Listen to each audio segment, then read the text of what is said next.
In this video, you will see client Banafshe and social worker Shaviv. This is the middle of their third session together in which Banafshe is sharing parts of a traumatic experience with the social worker. Through this session, you will see evidence of neuroscience, therapeutic alliance, and emotional regulation.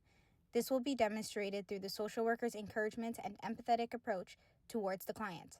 It will also be demonstrated through the client Banafshe as she begins to open up about her experiences.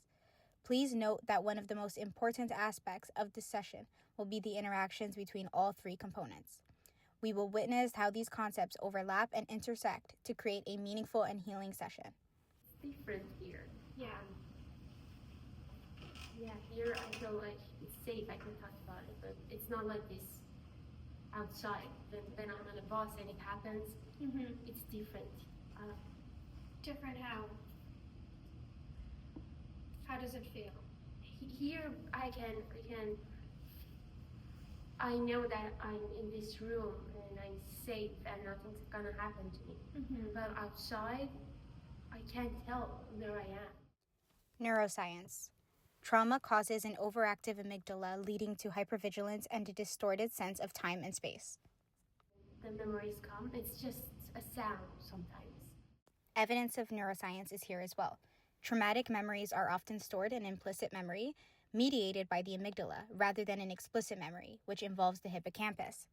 This is why the client is experiencing sudden reactivations of past trauma without consciously recalling all the details. This happens a lot with immigrant populations as they process their trauma.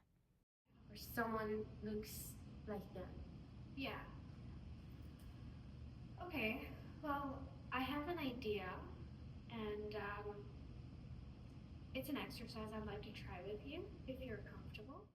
Here we see evidence of neuroscience and therapeutic alliance, validation and a sense of co-regulation, therapeutic alliance, as well as emotional regulation. I want you to think about a past experience that, makes you feel stressed and, panicked. And I'd like you to take me through it, and I'll be there with you through the entire thing. How does that sound? Would you be comfortable to do that? This is evidence of therapeutic alliance in action. As referenced by Shore and Shore in 2008, the empathetic therapist monitoring of unconscious processes rather than content calls for right brain attention to their matching patient's implicit affective arousal state. I think so, Yes. Yeah, it feels safe with you.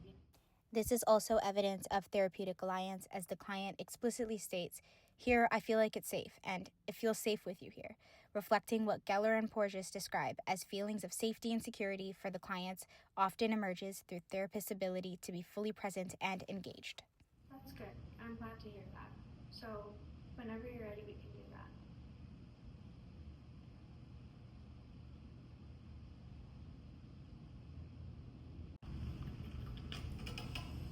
All right. Okay. So what do you see right now?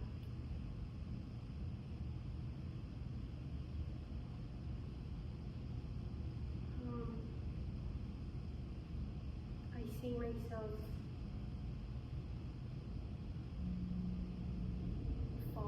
being followed. Okay.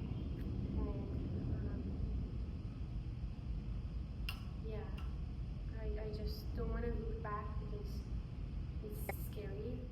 Here is evidence of the polyvagal theory that suggests that a therapist's facial expressions and vocal tone are critical in signaling safety to the client.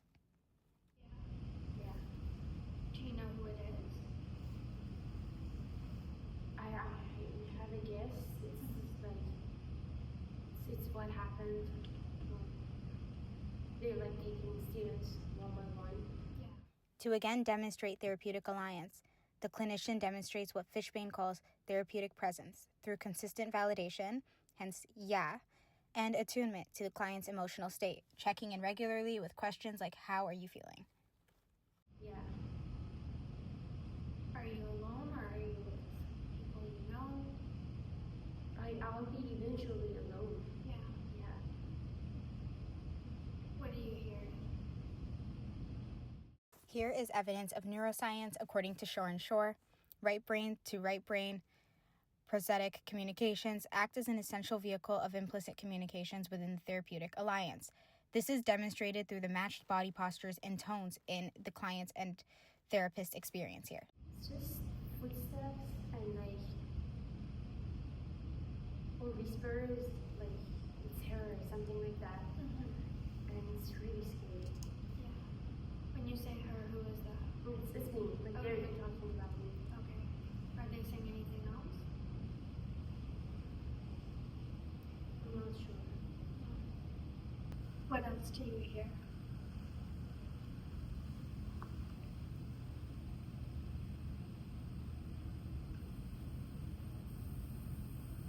I can hear myself at the moment that they capture me. And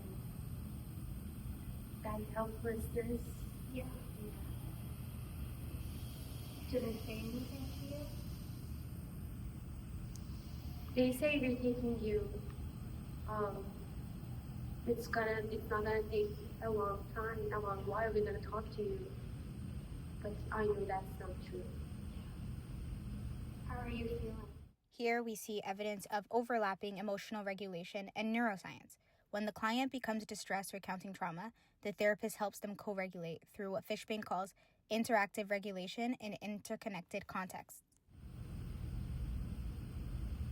I don't know. Just feel really scared, but there's a lot of noise. What else?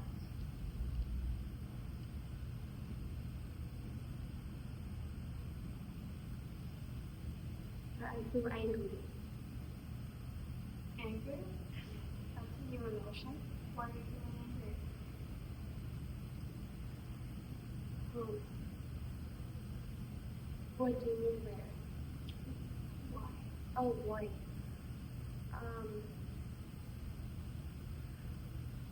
I don't know.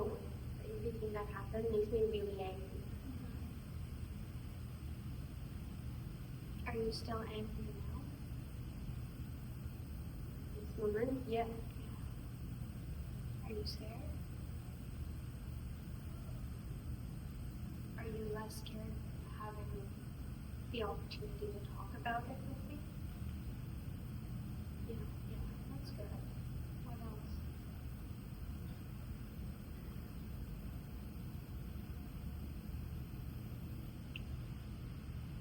I don't know. It's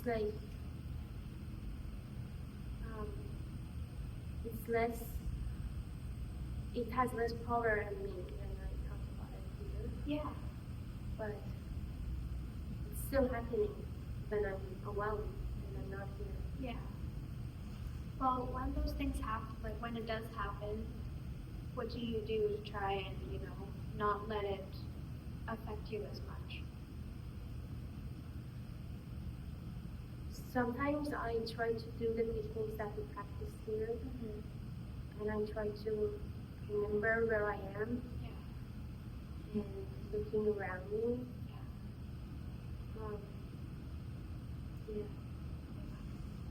How did this exercise feel for you? Having someone walk you through it, describing everything you're seeing and feeling. How did that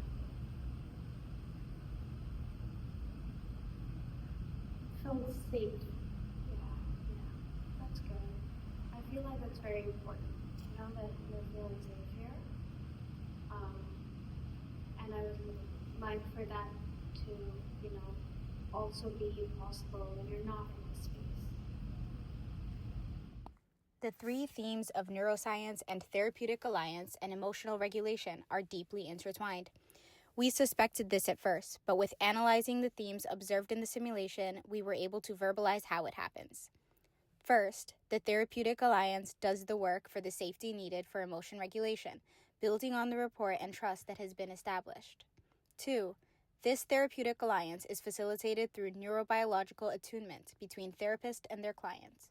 And 3, the neurobiological attunement between therapist and their client could be explained as the psychobiologically attuned, intuitive clinician from the first point of contact is learning the nonverbal moment-to-moment rhythmic structures of the client's internal states. This integration of these three themes appears to create what Geller and Porges described as an optimal therapeutic state that spontaneously emerges when the nervous system detects features of safety, which finally allows for healing through this connection, processing the trauma and regulation.